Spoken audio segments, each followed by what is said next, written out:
Hello, everyone, and welcome back to National Park After Dark, Part 3 of the Starved Rock State Park murders. Danielle's first three-parter, and we're here. We're at the finish line. We're going to learn the rest about this case. I'm so sorry to have put you guys through a three-parter. Like I said, we like three-parters. Do we like? Yes, we like three-parters. Okay, well, I'm still on the fence, much like I'm on the fence to what the hell is going on with this case. And I think a lot of people would agree with that. For sure. So where we left off, again, if you haven't listened to part 1 and part 2, stop listening now. Turn around. Do not pass go. You got some homework. You have homework. You have listening to do. We'll wait. Okay, you're back. So you listened to part 1 and part 2, but just as a refresher, where we left off at the end of part 2 is we were going over a lot of physical evidence that was found at the scene of the crime that didn't exactly jive with Chester's original confession, and a lot of the information about that physical evidence that was disclosed in various reports that the jury never had access to. So there's a lot of information that we have knowledge of now that sways maybe our minds one way or another, but the jury had no idea that any of this physical evidence had been either analyzed or what the results of those findings were. So there's a lot going on. We also met a lot of potential people who could have committed the crimes that we hadn't heard of in the first part. Yeah, we introduced some new characters, not just Chester Weger, who we really discussed heavily in part 1.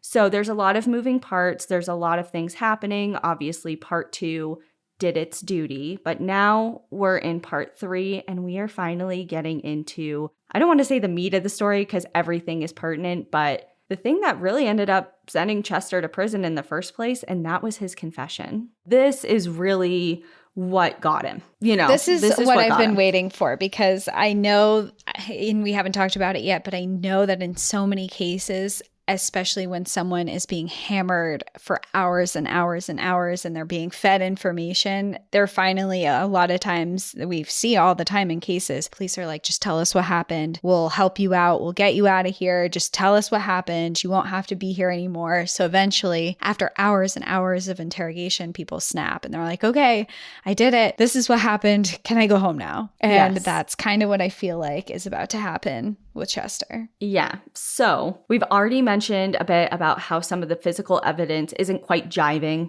with the confession. It's not very cohesive. But according to interviews with some of the jurors after they handed down the verdict, they said that the confession was really what swayed their final decision. Because in the original trial, there was no physical evidence definitively linking Chester to this crime.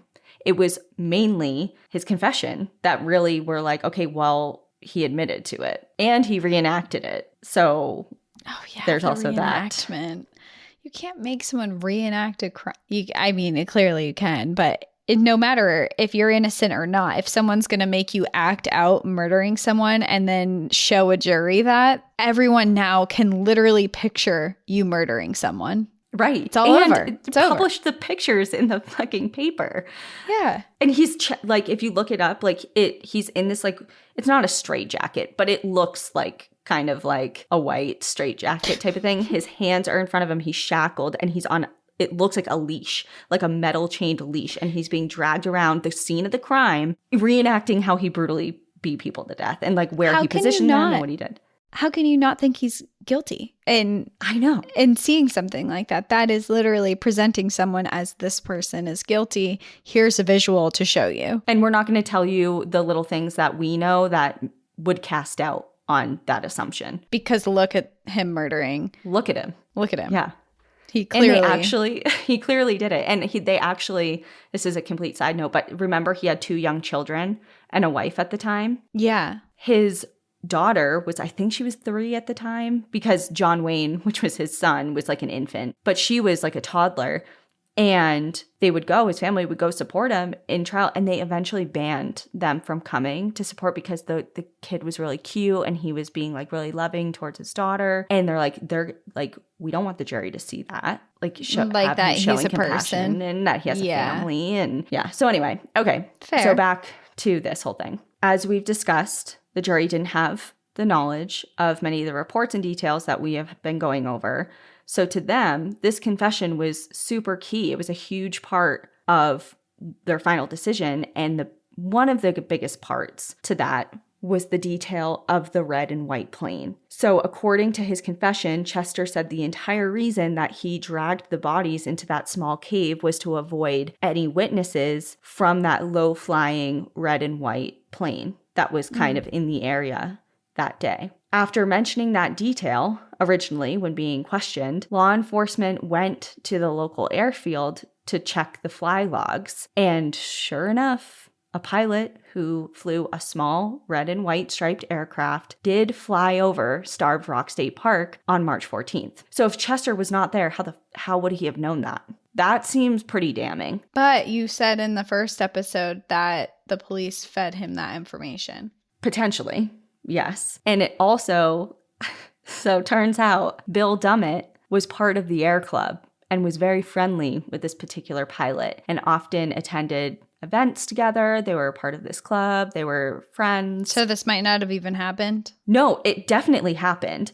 But the whole caveat to this is there's a really big possibility that the investigator, Dummett, had knowledge of the plane flight path that day, flying over the crime scene. Oh. And during various questioning, maybe slipped in these details to Chester and kind of fed him this information, and it got weaseled into the confession. Like there was a plane that saw you and we're going to ask them, or something like that in questioning. We're going to ask them if they saw anything happening that day, and then him being like, oh, I saw a plane and that's why I went undercover so they wouldn't see me. Right. So there's like questions like as to how this information got introduced. Because at face value, it's like, yeah, you saw a red and white plane. He had this very specific detail. How would he know that if he wasn't physically there? Yeah. But it also, Dummett had a very questionable reputation regarding investigations. He wasn't exactly the straightest shooter. And in an interview, one of his former colleagues, coworkers, said that he was as crooked as the day was long. So he's basically saying he's a dirty cop. You know what I mean? It's like, you can't trust him. You can't trust him. He is a fugly slut. Just kidding. I'm sorry. I don't know. I'm just basing off what people say. The amount of times Mean Girls enters our podcast is actually pretty funny. You can make it relevant in almost any conversation. Which, side note, you saw what I sent you. They're remaking it, and I am physically upset. Is it a musical? Yeah, it's supposed to be a musical, and it's like slightly different. And it's like, I saw a commercial and it's like, our moms, we're not your moms, Mean Girls. Like, we're a new generation. And it's like, I'm sorry, but no one who was a child in high school when Mean Girls came out has a child old enough to be a mean girl in high school, a senior in high school right now. Like, the movie's not that old. The movie's not that old. I know it's old, but I couldn't have a teenager right now. It's like, I don't have if I had an 18-year-old right now, then I would have been like 13 or 14 when I had a kid. Like, it's insulting. I guess it's not impossible, but like, come on. Moms at our age right now have elementary school kindergartners and younger. Like, they're not, there's some that are like, maybe, or I don't know. They're not 18-year-old mean girls, okay? We're not old enough for that yet. Don't age us. I feel insulted. Especially that it's a musical. I didn't know that, and I do not like musicals, so that it's upsetting. Okay, anyway. I like musicals, and I'll watch it just because, but I don't know if I'll enjoy it. We'll see. There's a lot of pressure, which I'm sure that the producers of that movie know. You can report back before I make a decision. I will. All right, back to Bill Dummett. Clearly, this is very concerning, especially given the fact that he was so heavily involved in the investigation. Mm-hmm. And that, according to Chester, he was one of the main people responsible for coercing and forcing his confession. So here we are, in the false confession world. False confessions are a concept that many of us are aware of today. The public in general has a pretty good idea of what they are and that they happen more often than one would think. And a lot of people know kind of the general factors that go into a false confession. Mm-hmm. And the Innocence Project out of New York and the confession tapes on Netflix are kind of household names to those of us who are really into true crime. And they focus on exonerating people who are innocent of the crimes that they were convicted of. Mm-hmm. With many of those verdicts that convicted someone of a crime relying heavily on this false confession. So at this point in time, though, the Starved Rock murders, this was something that people didn't really think much about. It was more cut and dry. Like, you confessed, you did it, period. Mm-hmm.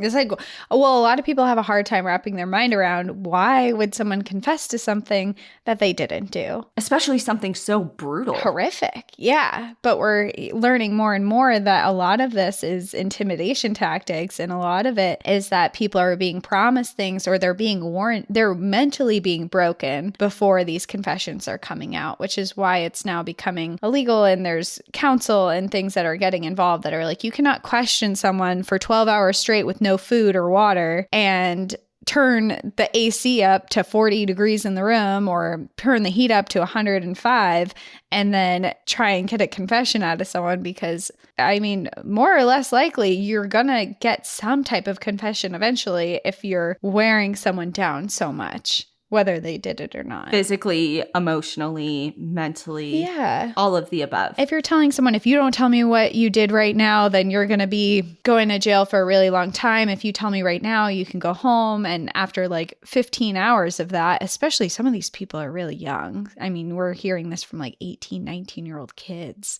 are getting interrogated like this by full-grown adults. And then we're like, why would they confess? And it's like, because they were terrified and stuck in a really scary situation for a long time. And that is exactly what Chester and his team are saying happened back in 1960.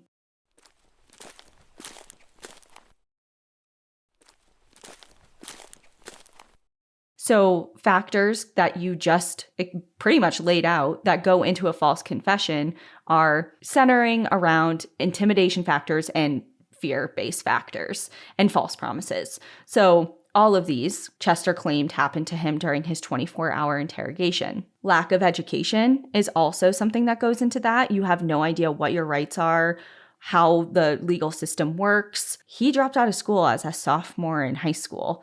He doesn't know how this is, and all of a sudden now he's being pressed for months about something. Yeah, he doesn't have a full education and... There's stress, exhaustion, fear factors. All of these are typically seen in false or forced confessions, all of which Chester had going on, according to him. He said that he was scared for him and his family's life, that he was physically assaulted and pushed around, and his family was threatened. He was allegedly threatened with the electric chair if he didn't sign the confession. Instead, they were like, hey, so if you don't sign this, you're gonna be put to death. But if you do confess, you will stay alive in prison. Like, you'll just get life in prison. So that's a big driving factor.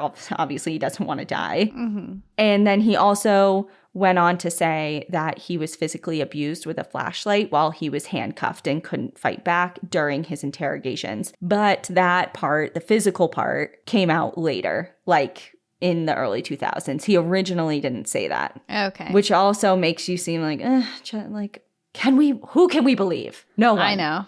I know, like, we're learning more about Chester's confession and stuff, but I still think he's a little sketchy. But I feel like there's probably a valid point in his confession and interrogation. Well, the state dismissed Chester's claims, saying that none of that ever happened. He was never threatened. He was never physically assaulted. He was never promised like life in jail versus being executed. They basically just said none of that ever happened. They only treated him well, and Chester confessed on his own volition. Dummett even testified under oath during the trial that he never threatened Chester during the course of the investigation in response to those claims. But then Detective Armstrong is questioned, and he was the other detective in the car with Dummett and Chester during that incident we described in part 1 when they were driving back from one of his questioning sessions, and Dummett threatened Chester with, when remember he was laughing, he's like, you're gonna ride a thunderbolt, like you're gonna get the electric chair, like threatening him over and over.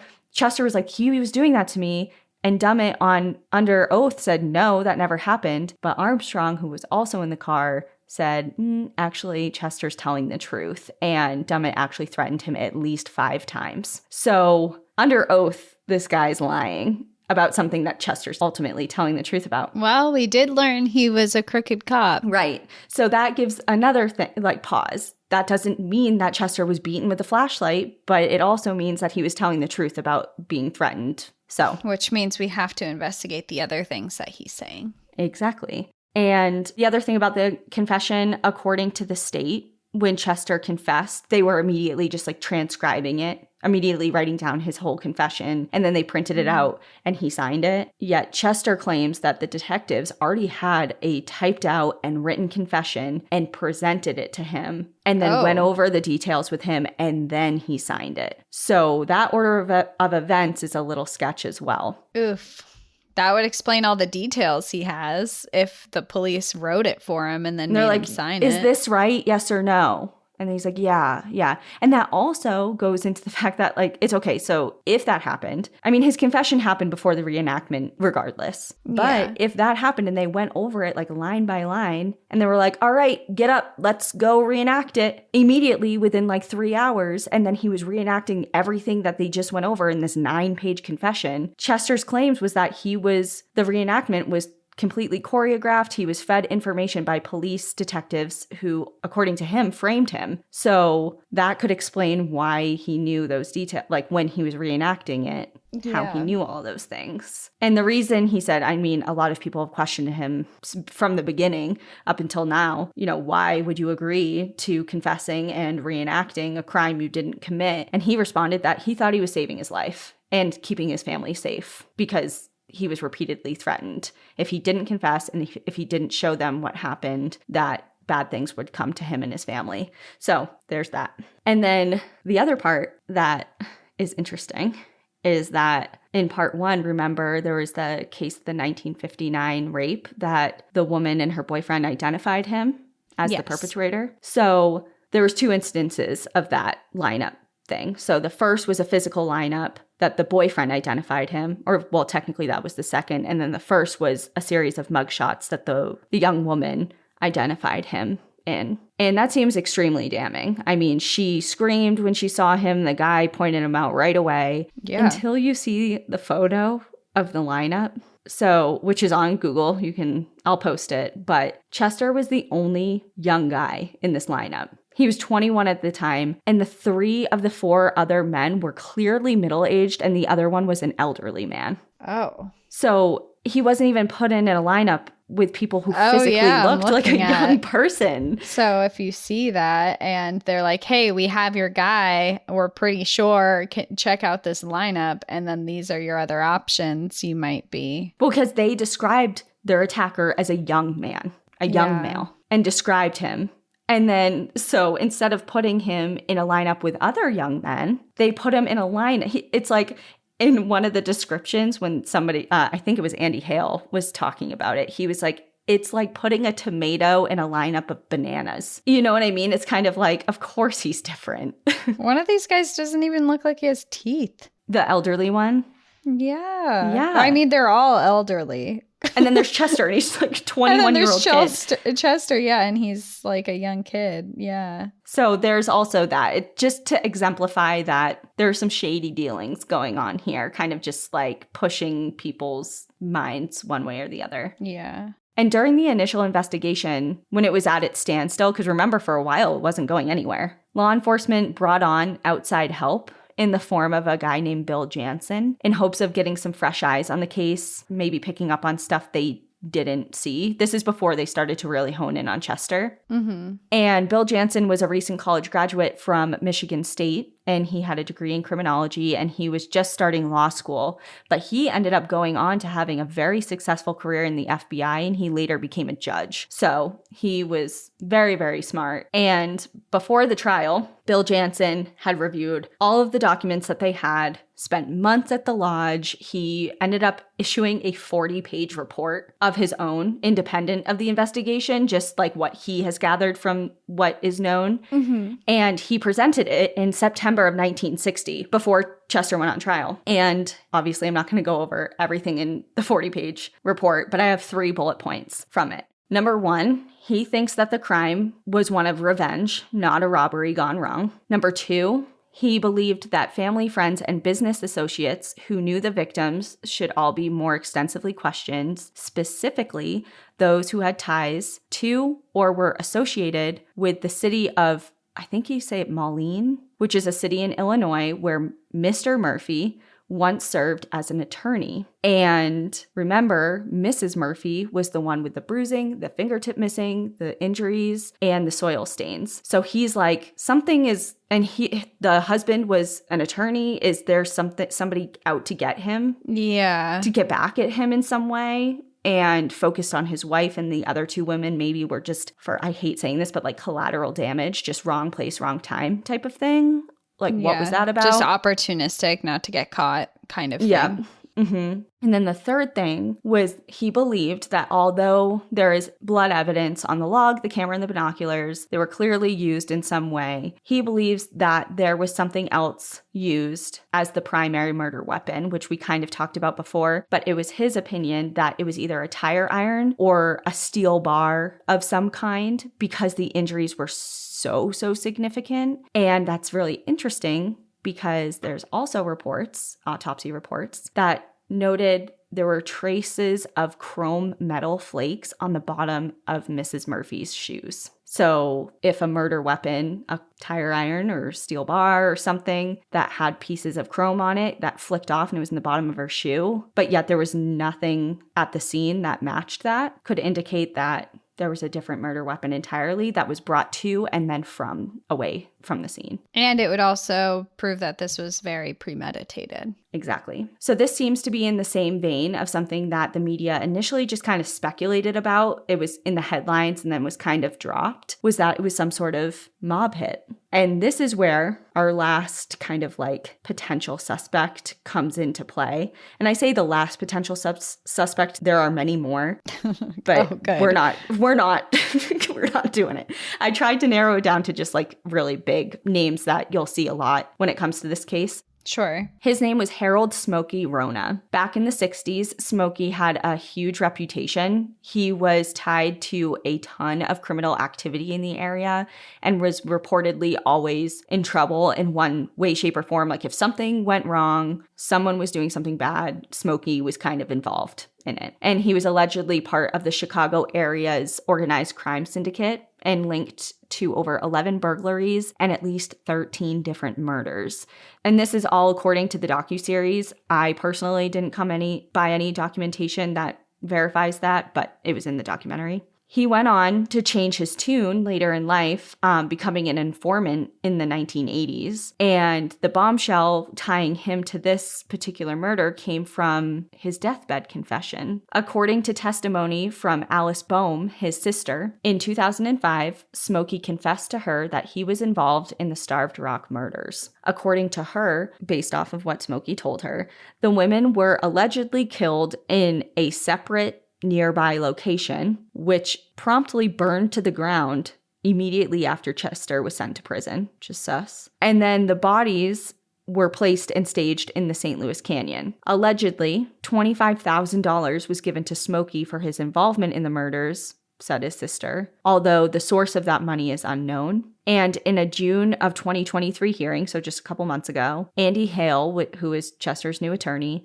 stated that the Illinois State Police considered the possibility that the murders could have been a Chicago mob hit. Like, this is not something that is totally out of left field. This is something that they had already considered. And he pointed as evidence, it's like, okay, so why? Why is the mob hitting a middle-aged housewife? Like, what is that about? What's the motivation here? Yeah. So he pointed to an alleged affair of her husband, Robert Murphy, and the birth of a baby boy 2 months prior before the murders as a probable cause for a murder-for-hire plot. So Murphy, the husband, Robert, married the woman following his wife's death. And that infant son, the 2-month-old boy, who obviously was no longer 2 months old by the time they got married, took the Murphy's last name. Like, they were all a family now. So basically, he's saying Mrs. Murphy's husband was cheating on his wife, having an affair. He had connections as an attorney to different types of people in organized crime. He wanted his wife out of the picture. He hired some people from the mob, including Smokey, to kill his wife, especially after he realized that he may have a child with someone else. That is, in a nutshell, what they are alleging. But there's no proof of this. And yes, he did marry the woman that there's questions surrounding, but you're allowed to get remarried after your spouse is dead. Yeah. It wasn't immediately. It was years after. But it's just kind of like it seems a little weird. And it's kind of a stretch, like, if there's no evidence that points to it, and people cheat and remarry and have children with other people and divorce. Like, and why hire the mob to kill her? Like, it seems like a stretch. I agree. Like, was there any financial benefit doing it that way, I guess would be my question. Because, of course, we do hear of people murdering their wives because of similar situations, but usually there's like some type of benefit that comes out of it. So yeah, and if he's offering people thousands and thousands of dollars to, like, he's not in a financial pinch that he needs the money from her death. Like, that seems And why kill her friends too? That was basically like, well, they just happened to be there. But if he was hiring someone, they could have planned it for another time, you know? But the whole plan was they were going out away from the city. They were going to an isolated state park. This whole theory rides on the fact that they were watching them and waiting, and then he gave information like, hey, this is the perfect time. They're going away on a vacation. This is when you strike, type of deal. Why not just shoot her from afar? I don't know.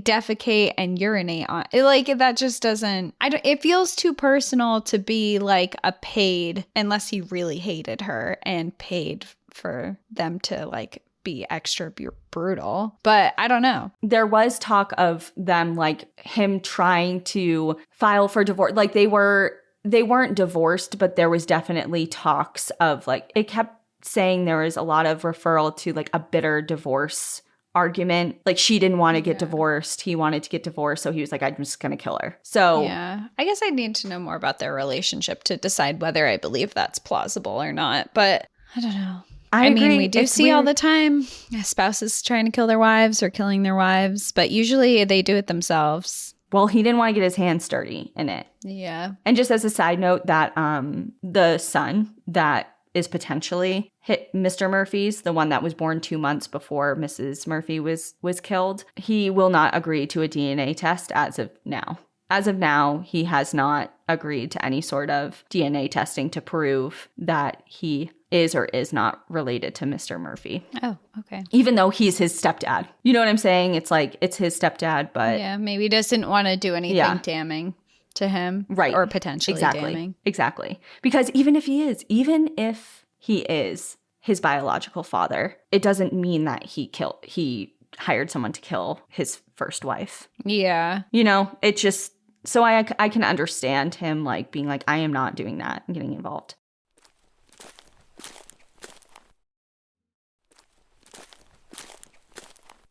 And then the last thing that Alice has to say about her brother's confession, or regarding that, is she said that her brother never mentioned the log as a murder weapon, but does recall an unidentified man, so someone she had no idea who they were, wanting to buy his hammer back from an auction of her brother's belongings after he died in 2006. So she and a couple other people have suspected that could potentially be the murder weapon. Like, after all of these years, this guy, she has no idea who he is. He comes to the auction of her brother's belongings after he has passed away, and he's like, I want that hammer back. Like, that was my hammer. And he was very insistent on getting it back. And he got it back? Yeah, he got it back. So anyways, that was just a little kind of other odd thing. And then the last piece of information about Smokey is it's not just his sister who has pointed to the fact that Smokey could have been involved. Andy Hale spoke to one of Smokey's old friends who claims that Smokey, who was 25 years old at the time of the murders, confessed to him in detail about his involvement.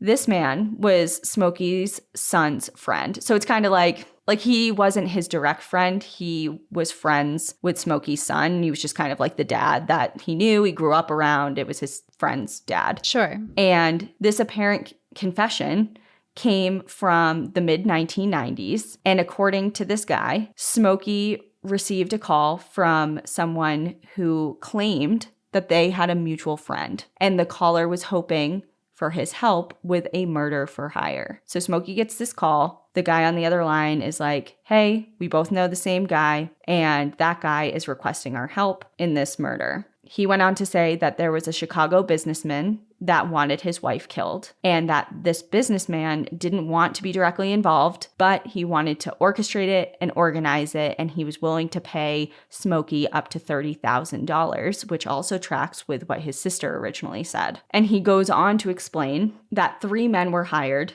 to follow the women from Chicago to Starved Rock State Park to kill the women. But Smokey wasn't one of the 3 that were involved in the direct murder. He said that him and one other guy were assigned to man the getaway vehicles. So they put down blankets in the car so that none of the 3 men involved directly in the murder would get any blood inside of their vehicles. After the deed was done, they drove to a nearby motel where all of the guys stripped down, changed all their clothes, took showers, and then Smokey put all the bloody clothes and even things they used in the motel, like towels and anything that would have any blood evidence on it, into a bag, put it in the trunk of his car, and said that they burned it. And that was what this person is saying. In the 1990s, Smokey spilled all of this story to him. And at the time, he didn't take it super seriously. Number one, he was a young kid. It was his friend's dad, telling him all this stuff. And he wasn't even alive at the time of the murders. He's like, I don't know. Obviously, everyone knew about the murders. It's especially in that local community. Mm-hmm. But he's like, I'm not getting involved in this.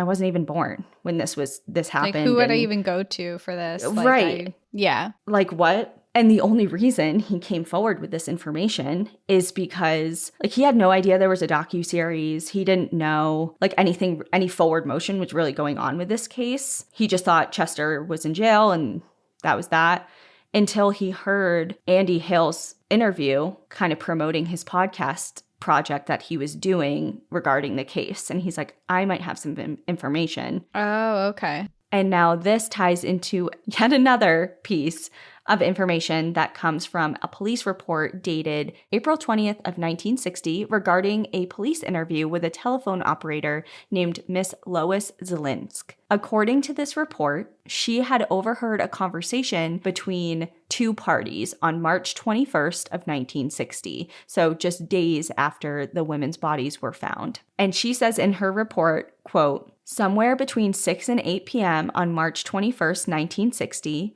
when I opened my monitor key to notify the parties that their time was up, I heard the Aurora, and Aurora, just so you know, is a town kind of close by the park. The Aurora parties say that they sure have a big write-up on the murder case in tonight's paper. You know, the kid has blood-stained overalls in the trunk of the car, and he's getting a little anxious to know what he's going to do with them.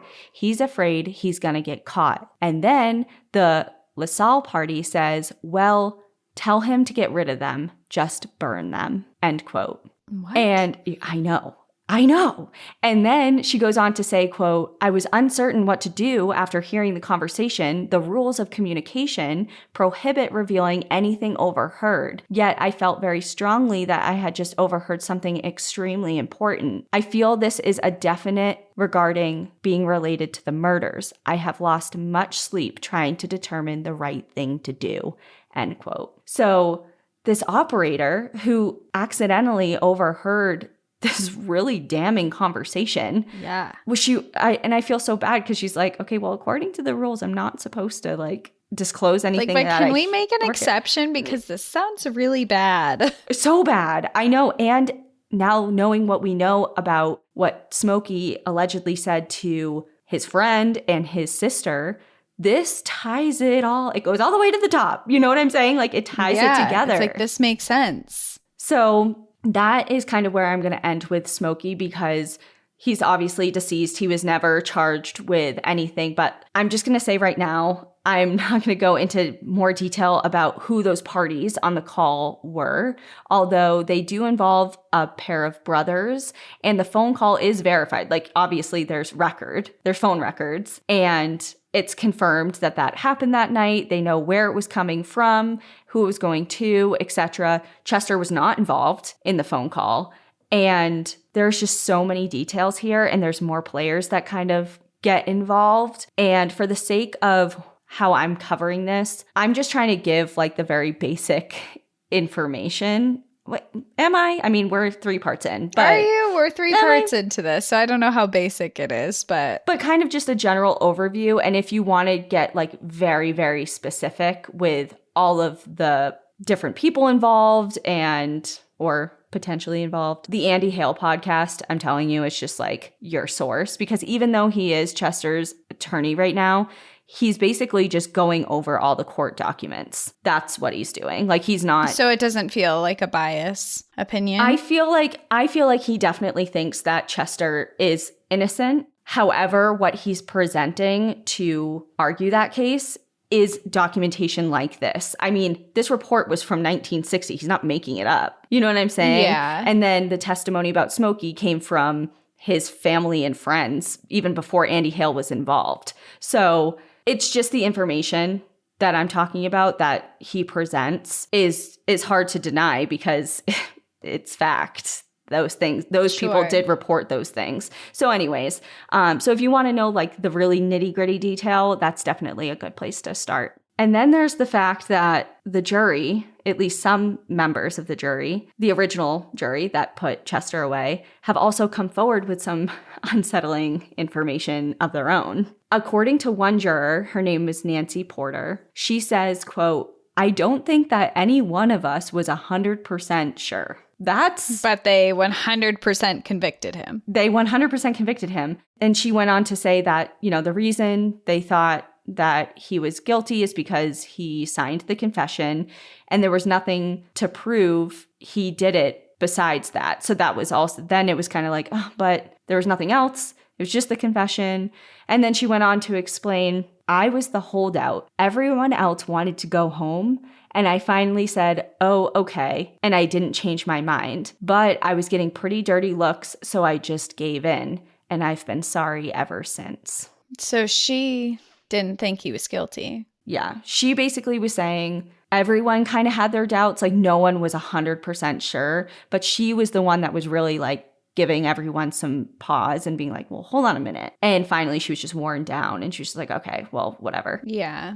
And then she also goes on to say that a sheriff deputy in charge of the sequestered female jurors broke the rules in sharing incriminating information about Weger's past and other details that were not allowed as evidence in the trial. So she's saying that they were given information that wasn't allowed in the trial, yet they now know because law enforcement let them in on it. Yeah. Oh. Yeah. There's so many things in this case that is like, why? Why is all of this happening? The jury convicted Weger, but voted against the death penalty because remember, they were arguing for the death penalty as well. Well, I would hope so if you don't even know if you think he did it, but you're going to ask for the death penalty. That's not right. Well, that's the reason. She was like, you know, we did convict him, but they were all in agreement that, hey, we probably should hold off on that in case we're wrong. So that's the reason that they didn't go forward with the death penalty. And then she ended her interview basically saying, she said, quote, "All I can say is that if they held that same trial today with the same evidence they had, Chester Weger would be a free man." So she's not saying he's innocent. She's just saying if the same exact trial happened in present day, based on how it went down, they wouldn't have been able to convict him. Yeah, because it's not enough what they convicted him on. Right.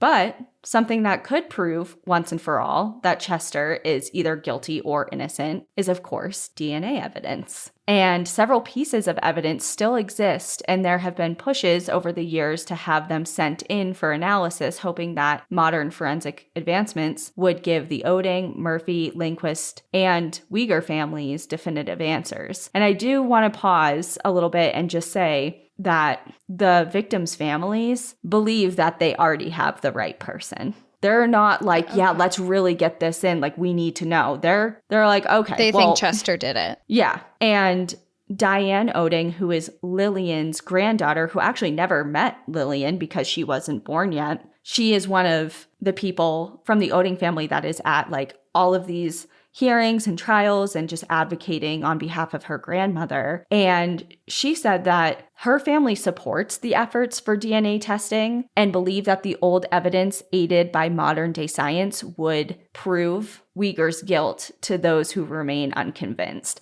So she's kind of like, yeah, send it in so we can prove once and for all that we did get the right person. Kind of like end this conversation. Like, why are we bringing this up again? He's guilty. Mm-hmm. Sure. Yeah. Do a DNA test. Let's all see that he really is guilty. So my question, why haven't they done a DNA test yet? Well, they have.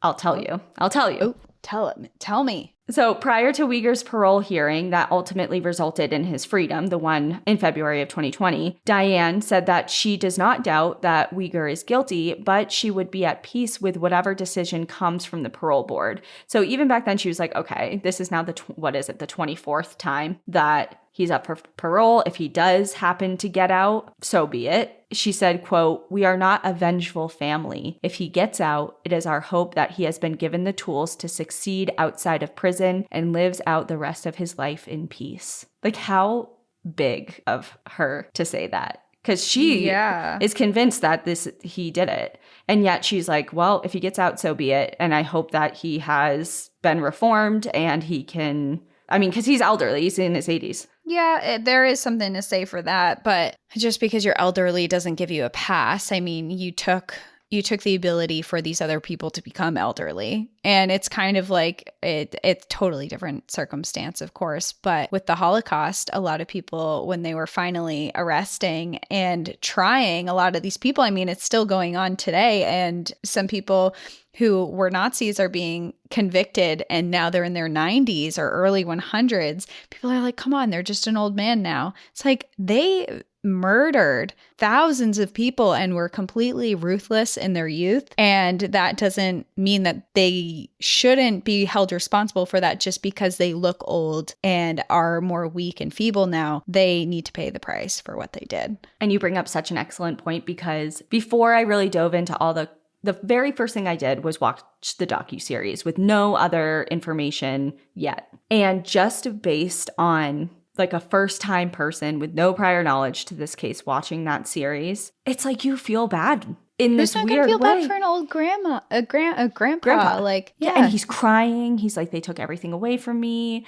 Like, I have always stood by that I am innocent, and like my whole family's died.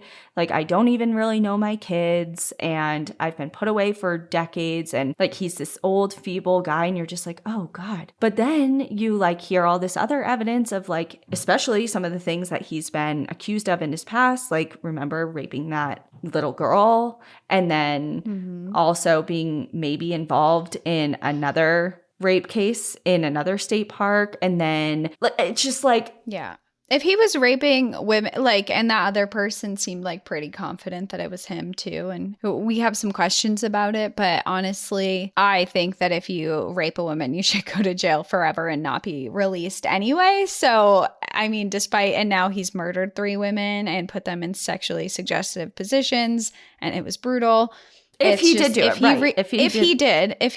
it, then you can say like it's big of her to be like, I hope he's reformed and better. But there's another part where it's like, you know, he deserves what he's gotten because he's taken away people's lives. And if he did rape these other women, he destroyed lives of people who lived with that for a long time. So it's hard. It's tough. It's just because all of this aside as to like whether or not he was guilty of these crimes, even just all I'm trying to say is in that documentary, watching him, it's like you're human. It's like, yes, your brain has this knowledge. Like this could be a vicious, ruthless murderer, rapist. But he's not anymore. But he's visually, like, it's like visually you can't, like, it's hard to marry those two ideas together at this visual of this old man that's crying in jail, has been in jail for 60 years. to these alleged acts. And it's like, even if even for sure, that he had done that, it's still bizarre to look at. It elicits this like weird compassion within. It's bizarre. No, I totally get it. Yeah. Okay, so going back to the DNA, because this could be it. This could be it. Yes. The whole thing. Yes. Tell us the DNA. All right. So Weger's request for DNA testing led to a dead end for the defense originally. So inconclusive. I know, sorry. Perfect. Well, no, not quite. So after his conviction and his appeals were all exhausted, and this is so frustrating, the LaSalle County prosecutors over the years, so after like originally he was convicted, his appeals were exhausted, they're like, all right, kind of like wipe their hands. They're like, that's done. So they allowed for years school groups, civic clubs, student journalists, Girl Scout troops to all come and handle the evidence. Put on his jacket. Touch this. Look at this. What do you mean handle the evidence? That's insane. That's destroying the evidence. That's not handling it. I know. But in their minds, they're like, we're done. Like he's in prison. All his appeals are exhausted. Like this case isn't going to go anywhere. And they're just like in their minds, they're like, fine, how about it? Like we're not going to need this. So that's obviously a huge, huge problem. And the other part of this whole thing, another like shake your head moment is, remember Weger was wearing a buckskin like fringed leather jacket. Yeah. And it had blood on it that couldn't be typed to the women at the time, but also it was found to be human blood, which another thing I didn't really touch upon in that, it was like little droplets of blood, which I probably should have clarified. It's not like this soaked in blood. Like they had to really look for it. Like people would see him and be like, what the hell happened? I mean, he went back to work and worked in the same clothes. He didn't just show up blood soaked in clothing. Yeah. There was human blood on it, that is for sure. But just to give people a visual of like, it wasn't like this massacre scene on his jacket, which also begs the question of if you dealt 3 women over 100 blows to their face, which is extremely vascular, you're going to have a little sprinkle of blood on your jacket. Like nothing, almost nothing. Yeah. Yeah.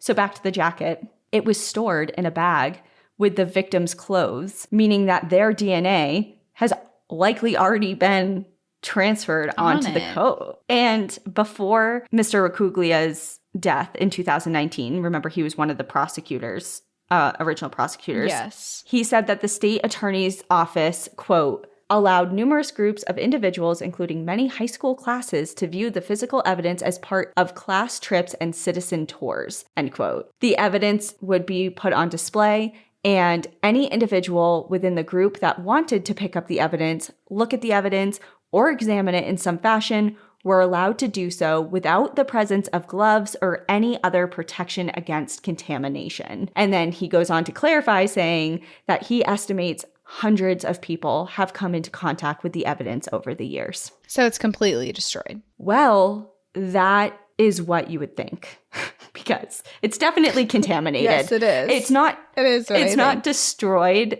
per se, but it's definitely compromised. And Andy Hale, who is Chester's attorney at present, is undaunted by this. I mean, he's probably a little daunted, but he's not letting it stop him completely. To show the evidence in Weger's case could still yield information, if tested, that could be usable. He needed to find a laboratory that would be undeterred by the challenge of reviewing items that were, number one, more than a half a century old and had been stored improperly for decades and handled by hundreds of people, perhaps.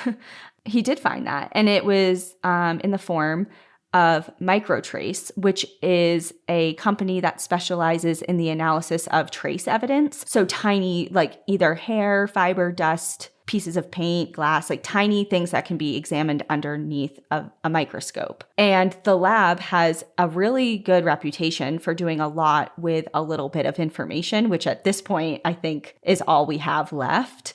And they have been known to come up with some fresh approaches to cases that have kind of come to a standstill. And they've been involved in a lot of high-profile cases. Just to name a few, the JonBenet Ramsey case, the Greenville River Killer, the Unabomber, Oklahoma City bombing. Like they've been involved in a lot of high-profile cases. In August of 2020, 6 months after Weger was released on parole, Hale filed a petition to the county circuit court pushing for forensic testing. And this was not the first time that this happened. Years earlier in the early 2000s, Donna Kelly, who formerly represented Mr. Weger, had pushed for forensic testing. And it's at this point that all that came out. They're like, it's completely unusable. Oh, okay. So now Hale is kind of like, oh shit, like, well, it's already been proven that it's not really usable. So I'm going to try and find a lab that can test it. So when he presented this, he's like, hey, we want to do forensic testing again. The judge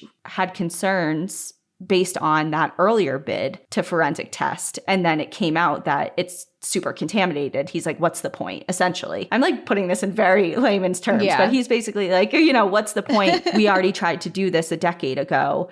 And it's been proven that hundreds of people have touched it. But technology has also changed a lot in a decade as well. Exactly. And to answer those concerns, Microtrace pointed to other cases where they were able to recover evidence from really rough-looking items in some different types of cases. And they also pointed to the fact that you just highlighted, that in the 16 years that followed the first effort to do some DNA testing, forensic techniques have evolved leaps and bounds. So they're like, there could still be something here. So the judge finally agreed to let Microtrace take a look. And there was a caveat. Basically, they said, you can take a look, but you're not to do a full-on DNA analysis, because if you look at it and determine that there are some usable pieces here, we are going to go to a different company specializing in genetic testing that will do the full DNA analysis. Basically, Microtrace's job was to determine if there was any usable evidence to even perform testing on. Sure, that makes sense. But even that was huge. They're granting us the ability to do this. So Weger's team and Microtrace spent days cataloging every piece of evidence in a file cabinet from an evidence room that included over 300 different exhibits. And just as like an example, there was in the top drawer, they found 4 pairs of Weger's genes that he had submitted for testing way back when. The bottom drawer contained a sack with his jacket commingled with Lillian's clothing, which were still brownish with her blood stains. Like literally just in a sack together, his jacket, her clothes, like in the bottom drawer of a file cabinet. No regard for... Yeah. Okay. And there was some key evidence that was missing, including some of Francis and Mildred's clothing, as well as all of the suspected murder weapons, the OG ones, so like the log, the camera, and the binoculars. The trace evidence, such as hair and fiber samples, were in good condition, though. They were preserved and mounted under labeled glass slides, and they were set in separate boxes. So that is extremely useful. It was properly stored and mounted on slides. Like it's not jumbled up in a bunch of stuff. It's a good sign. So that's a really good sign. And Weger's team eventually narrowed down its request for DNA analysis to 9 different items out of that 300 or so. And among them are the hairs from Lillian's left hand and her right glove. There was a string that was found in the cave that they're going to ask for analysis for, and 4 different cigarette butts from the scene. And that's kind of where we end, because this has all been unfolding in 2021. Like we're starting to really get momentum going now in 2021. We got approval to go forward with DNA testing, but that has been delayed for several different reasons, different motions and petitions and things like that. So as of right now, we are literally waiting for the results of this DNA testing. So we have no idea still. This is currently happening. What's the holdup? The last episode of the Andy Hale podcast gave an update. Actually, it was the last episode was released a few weeks ago in September. Well, I have no idea when this is going to come out now that it's 3 parts, but it was in end of September of 2023 where he was giving this update of the different things that was going on in the case. But basically, there's just been different motions of like having people involved, not involved, having people removed from the case or added to the case. So it's nothing to do with the actual genetic analysis. It's more of like logistical things that have to do with, you know, like different attorneys and things like that. So it's not like the evidence isn't usable or the lab isn't cooperating. It has nothing to do with that. It's other things that are happening. So he's very, very hopeful that they're going to have results. He says by the end of this year or early next year. Wow, that's coming up really soon.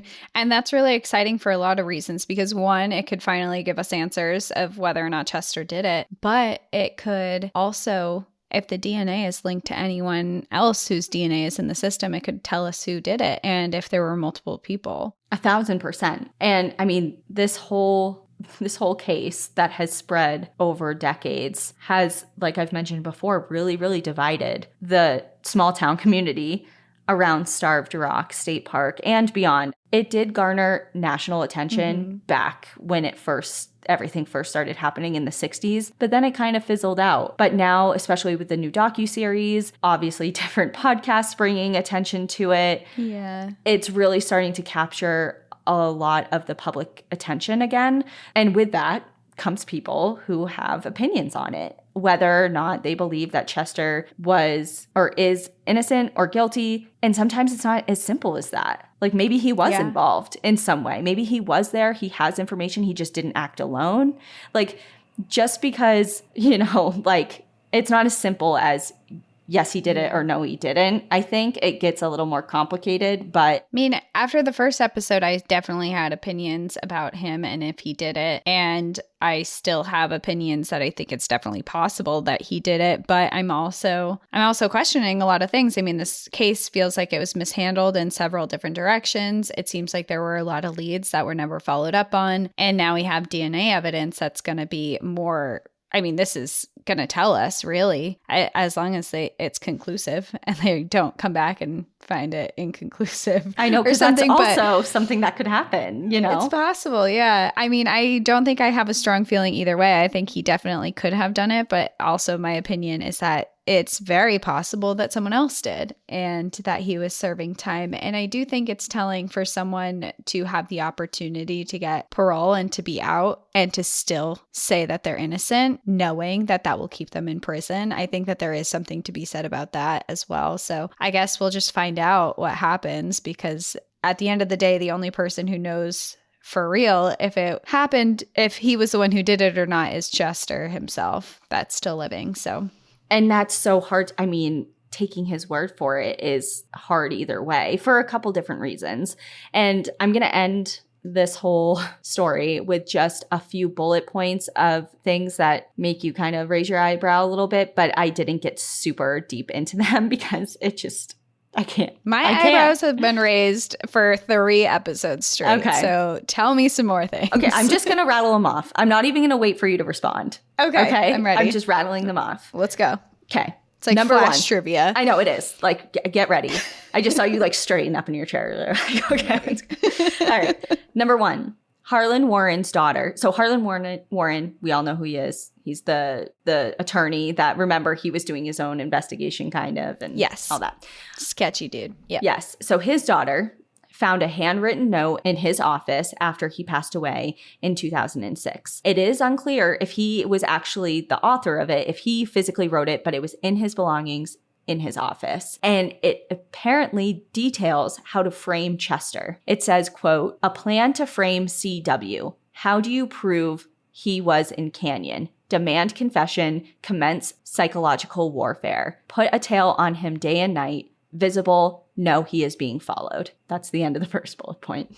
Okay. The second one that also has to do with him. So him and the 2 sheriff investigators, remember the trio? Yes, I remember them. They shared the $35,000 reward money that was put up originally by the lodge owner, $5,000 from the lodge owner, Nick Spiros, and the $30,000 that was put up from the 3 husbands of the 3 victims. So they split that. They're like, thank you for, I know, I deserve a reward.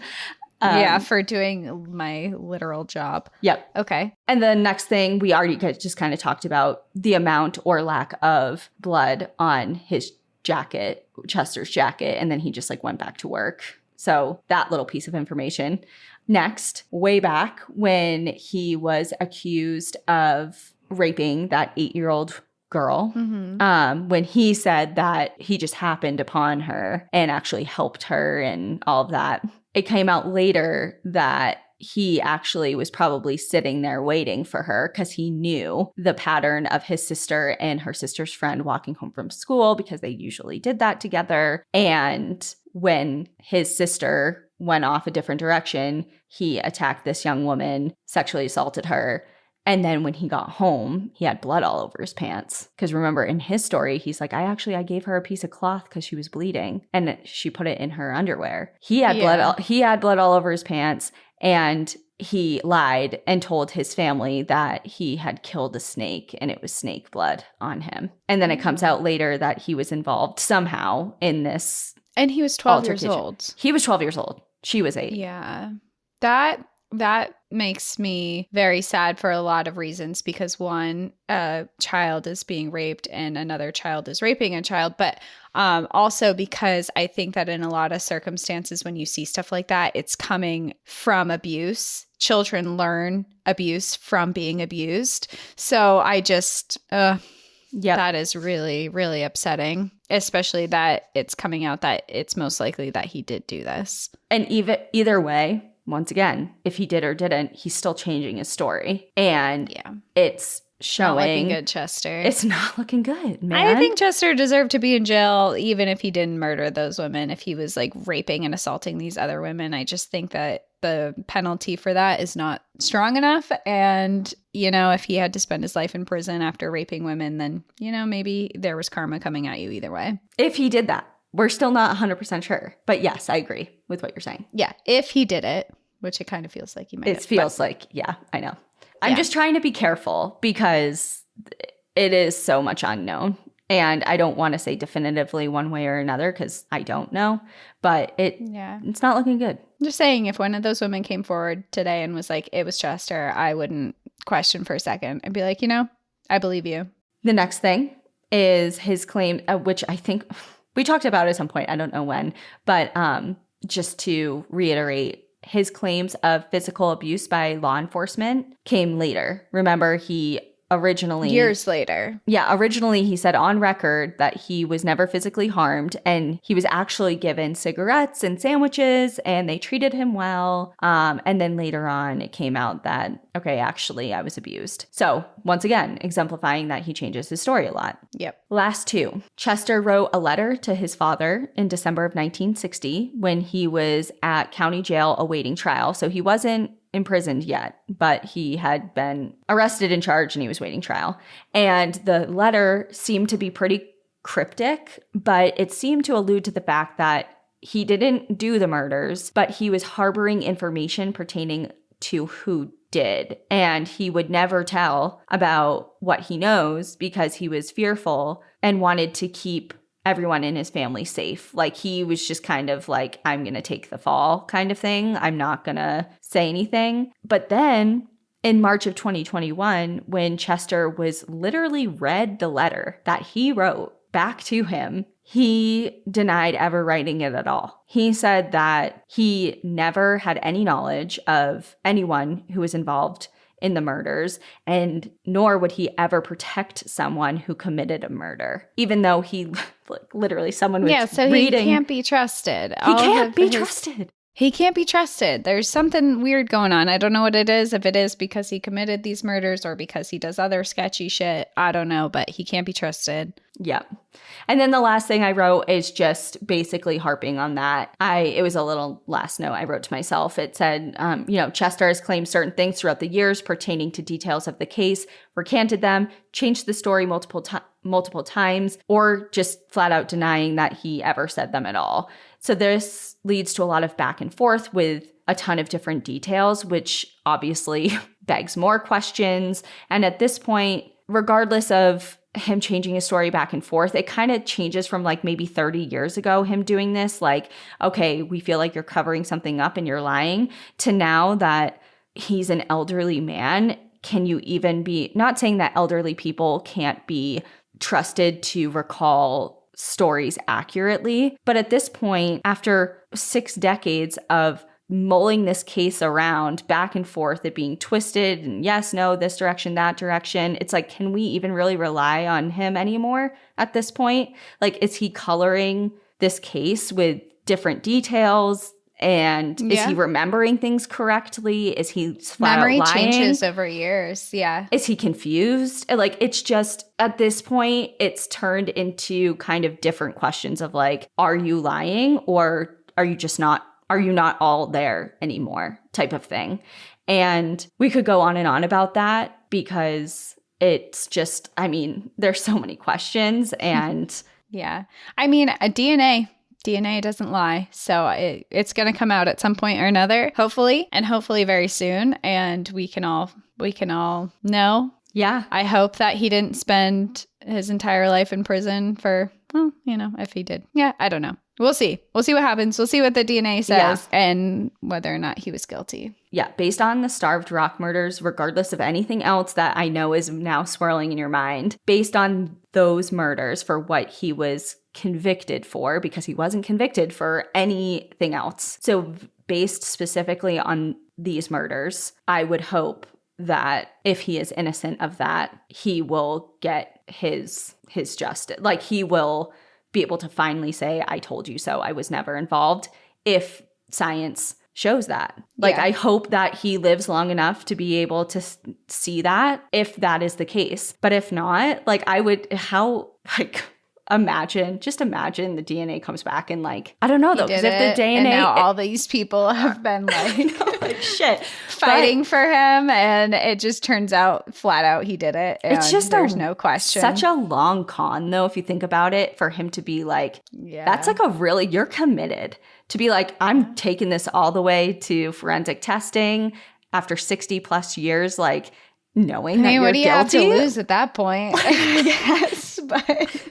Yeah. It's just, crazy. But anyway, so thank you everyone for hanging in there and following along with at least what we know up to this point. And I'll definitely be keeping an eye on it. Obviously, now it's on my radar and I'm very interested and invested now, just as like everyone has their case, I think, you know, like the great mystery cases, even though this one is technically solved, quote unquote, like the JonBenet Ramsey case, like everyone, like that's like their great white whale or whatever of true crime cases. And I just really, really want to know. I guess I don't have a feeling either way, because just like you, I don't know. Like if it came back as he was guilty or he came back as he's innocent, I think I would have the equal, like I could either way. Neither would shock you. It could go either way at this point. Yeah. So anyway, that's it. And I'm never doing a 3-part episode again.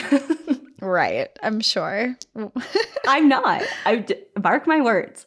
I'm not. Well, it'll be my episode next week, and it's not a 3-parter, but I enjoy 3-parters. I think they're fun, and I think that there's a lot of information and they're interesting stories, which is what makes them so long. So thank you for doing all this research and for putting it out here and for doing a 3-parter, because I think that I can speak for the majority of us when I say 3-parters are cool and we like them. I'm not even going to look at our comments because people are going to be like, I hate 3-parters. This was awful. Be like, stop, please. Okay. Anyways, love you guys. Enjoy the view. But watch your back. Bye.